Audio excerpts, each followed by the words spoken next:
Olá a todos, sejam muito bem-vindos à nossa disciplina de máquinas elétricas do nosso curso de eletromecânica.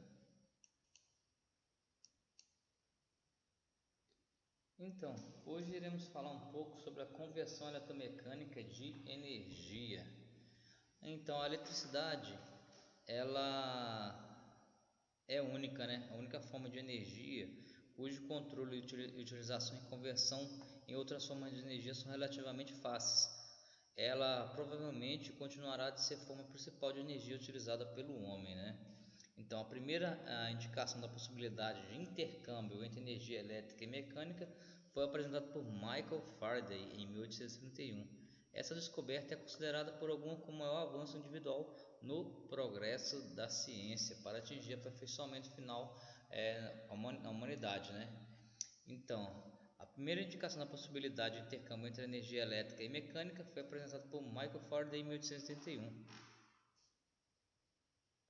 E sabendo disso, foi um grande avanço para a humanidade, né? A utilização da energia elétrica, o controle dela.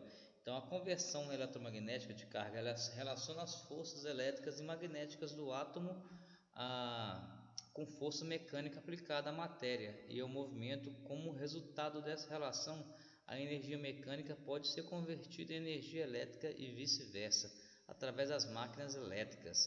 Então, a energia elétrica produzida através dessa conversão eletromecânica de energia pode ser reconvertida várias vezes antes que a energia seja finalmente convertida à forma que realiza o trabalho útil, né? Então, temos a energia mecânica que provém dos motores, né? Temos a térmica que vem de estufas, a luminosa que de lâmpadas, as químicas de processos eletroquímicos e outras formas de energia elétrica, né? No caso da energia elétrica, os fundamentos geradores e da energia elétrica no caso, né? Sobre os fundamentos, né? Nós vemos que quase todas as pessoas vivem e trabalham no extremo, né? Com um circuito elétrico diferente e formas de energia que pode ser convertidas em eletricidade, né? No caso, energia elétrica. E do mesmo modo, a eletricidade pode ser convertida em diferentes formas de energia. O gerador elétrico é o dispositivo que transforma a energia mecânica em energia elétrica. O motor elétrico é essencialmente um gerador usado de modo diferente, né? Ele no caso ele transforma energia elétrica em energia mecânica. Os geradores são usados para fornecer quase toda a energia elétrica usada atualmente. Um dos nossos principais problemas é encontrar fontes de energia para o acionamento desses geradores. Por esse motivo, torna-se cada vez maior a necessidade de novas fontes alternativas de energia. Então, embora seja grande a variedade de geradores e motores elétricos, verificamos que todos eles são basicamente muito semelhantes. Todos os geradores e motores elétricos eles usam a interação entre condutores e movimento e campo magnético ou vice-versa. Nesse ponto é conveniente rever o que foi estudado sobre magnetismo e efeitos magnéticos que vocês estudaram em eletrotécnica, né, na disciplina de elétrica de vocês. Porque vamos falar agora sobre geradores e motores elétricos, né? Então aqui, um gerador, tem um gerador e tem o gerador, o transformador elevador, o transformador abaixador, tem o motor de corrente alternada, né? Utilizamos o conversor de corrente contínua, ou corrente alternada, que é o retificador, e temos o motor de corrente contínua. Aqui são as principais etapas do sistema elétrico e as máquinas elétricas, tá, gente? Só para legalzinho esse gráfico, só para poder estar bem descrito aí. Então, é importante lembrarmos que o funcionamento dos geradores e motores de corrente contínua e de corrente alternada depende simplesmente da interação de campos magnéticos e condutores percorridos por sua corrente elétrica. Então, aqui tem o desenho da conversão eletromecânica da energia nos geradores e motores, né? Então, como vimos anteriormente, uma fêmea é utilizada em um condutor que se move através de um campo magnético.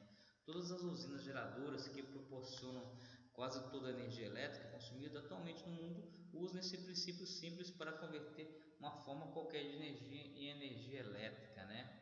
A maioria das estações geradoras usa energia térmica produzida pela queima de combustíveis fósseis, tais como carvão, óleo ou gás natural. Então, para obter vapor, o vapor ele que é utilizado então para acionar uma turbina acoplada a um gerador. Ocorrem assim várias transformações de energia. Primeiro, a energia química do combustível é convertido em calor, depois a energia térmica é transformada em energia mecânica ou de movimento, né, na turbina, e finalmente a energia mecânica é convertida em energia elétrica no gerador, independentemente da fonte, galera, original de energia, se for carvão, óleo, gás, plutônio, urânio, queda d'água, sol, vento. A etapa final vai ser sempre o que? A conversão da energia mecânica em rotação, né? Em rotação em energia elétrica em um gerador.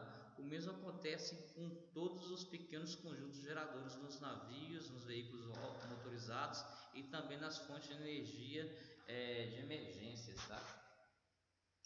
Então aqui tem um pequeno gráfico, aqui tem aqui os geradores, né? Um gerador converte energia mecânica em energia elétrica, produzindo correntes em condutores que giram através de um campo magnético.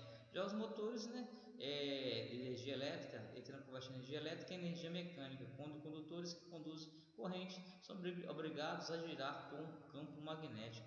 Aqui tem um caso aqui, um caso moinho, tem aqui a energia elétrica aqui o vento que aciona ao vento produzido, né? O vento aciona aqui e produz aqui energia que aciona o ventilador.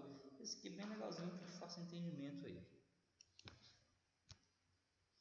É grande importância, é importante, né, na verdade, né, lembrarmos que no Brasil a energia elétrica é quase que totalmente produzida em usinas hidrelétricas, né?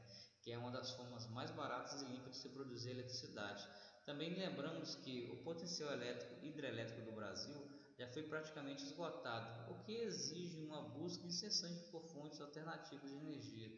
No nosso estado, por exemplo, teremos em breve a implantação de uma usina termoelétrica que utilizará o gás natural como combustível, né, para obter vapor que acionará as pás das turbinas. Para fazer o uso de combustível abundante na região, o preço quilowatt produzido será bastante baixo e vai viabilizar, né, o investimento aí.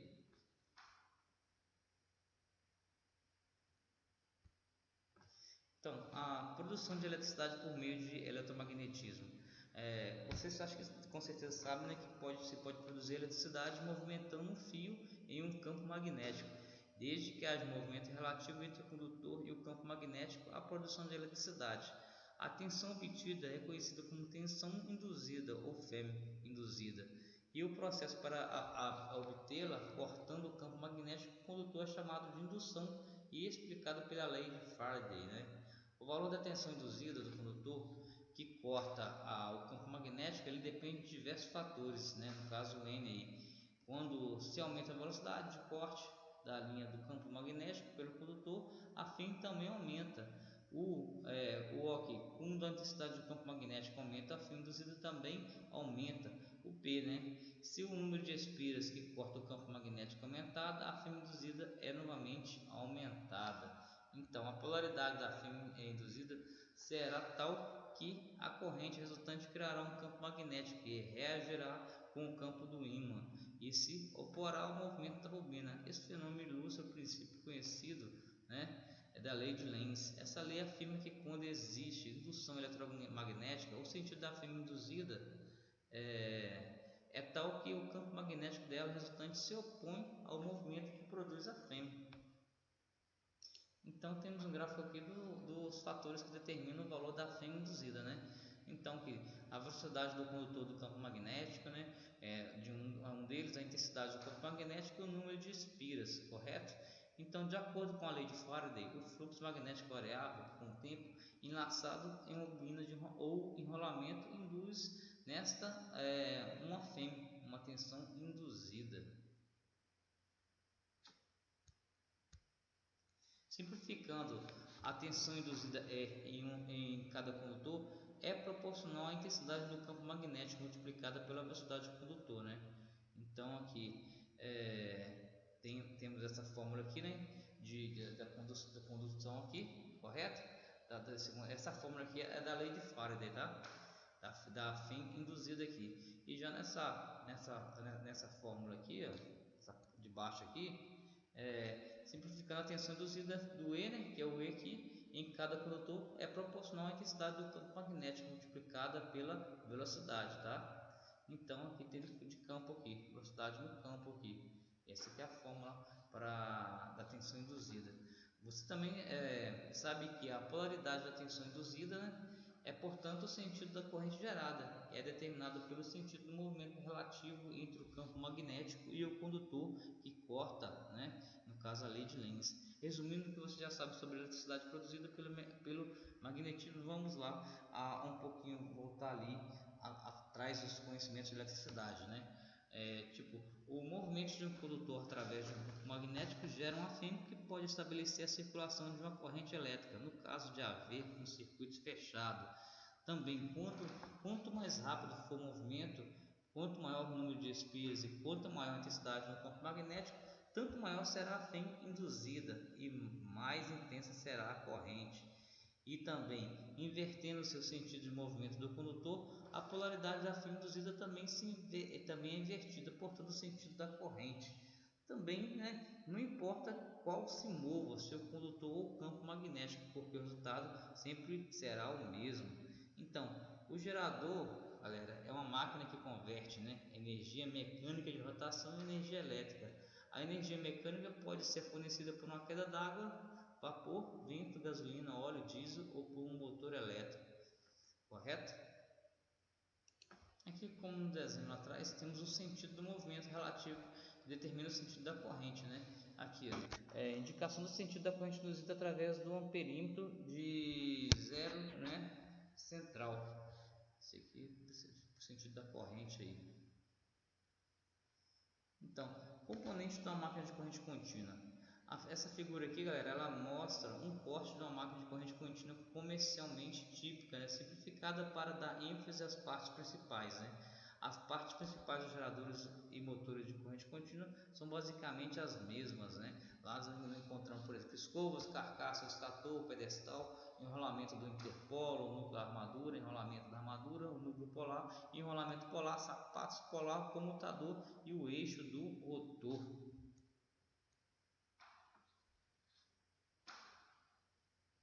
E do gerador simples aqui, tá? O gerador simples aqui tem as posições instantâneas, a velocidade constante, né?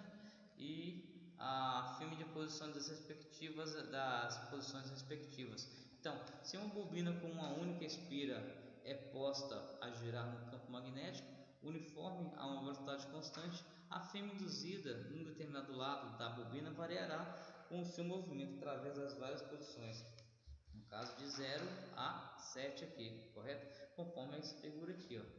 Usando o lado AB, né? Lado AB da bobina aqui, né? Como referência, note que quando ela estiver na posição 0, no caso dessa figura aqui, estiver na posição 0, a firma induzida da bobina será 0. Quando ela estiver na posição 0, e quando uma vez que ela, aí será o que? 0, né?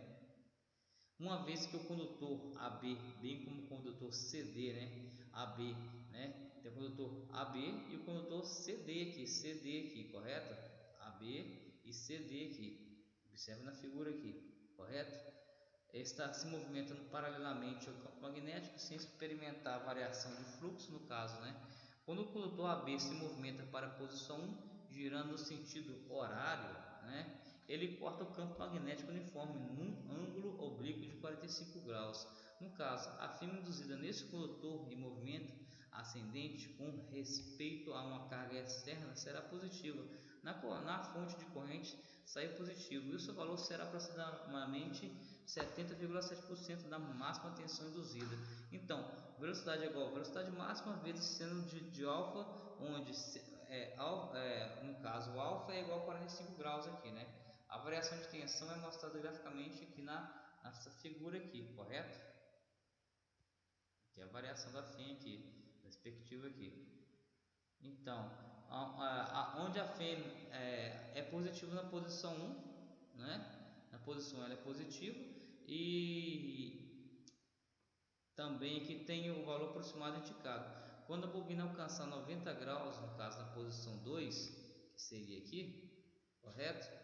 O condutor AB tem o máximo fluxo concatenado, uma vez que se move perpendicularmente ao campo magnético e tem o máximo valor positivo, que é mostrado na figura aí.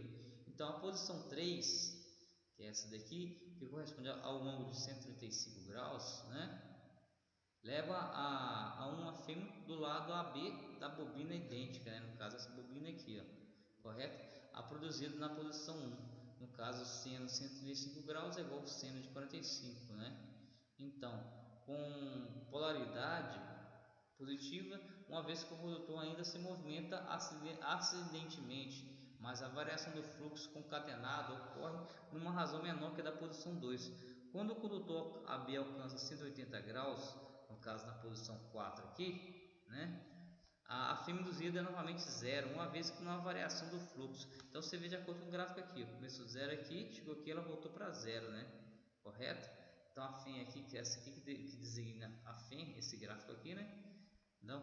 E na posição 5 corresponde ao que? A 225 graus, correto? Então a fêmea induzida no condutor AB tem a polaridade invertida, uma vez que a AB agora se move descendentemente no mesmo campo magnético conforme a fêmea, né? Então a fêmea induzida aumentará até um máximo negativo de 270 graus, correto? Na posição 6 aqui, correto? Aqui já é negativo, está abaixo, tudo para cima aqui é positivo, para baixo aqui é tudo negativo, sabendo disso, né? E na posição 6 e finalmente descendente, né? Passando pela posição 7 e voltando a zero na posição 0 aqui, ó. Posição 0 aqui, 360 graus, ele está de novo na posição 0. Essas graus aqui, galera, é grau que essa chapinha aqui vai estar circulando, tá? No caso, na posição que ele vai estar 45 graus, né?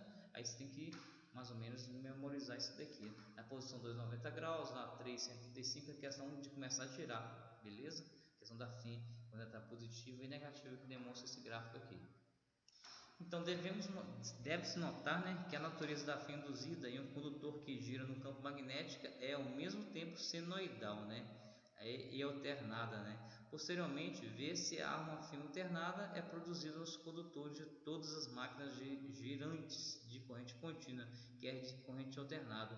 Vamos observar que durante esse processo não há fêmea induzida nos condutores B, C ou AD, uma vez que eles se movimentam na direção do mesmo campo e produziriam, portanto, fêmea iguais em oposição. Os lados da bobina AB e CD, entretanto, auxiliam-se mutuamente e a fêmea total produzida pela bobina é o dobro do valor representado, correto?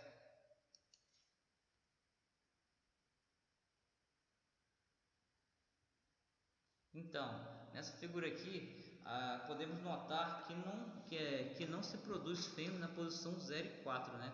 Na posição 0 e na posição 4 não se produz fêmea nenhuma, né? Conhecida como zona neutra. Então, a posição 0 e a posição 4 é conhecida como zona neutra, ou interpolar da máquina.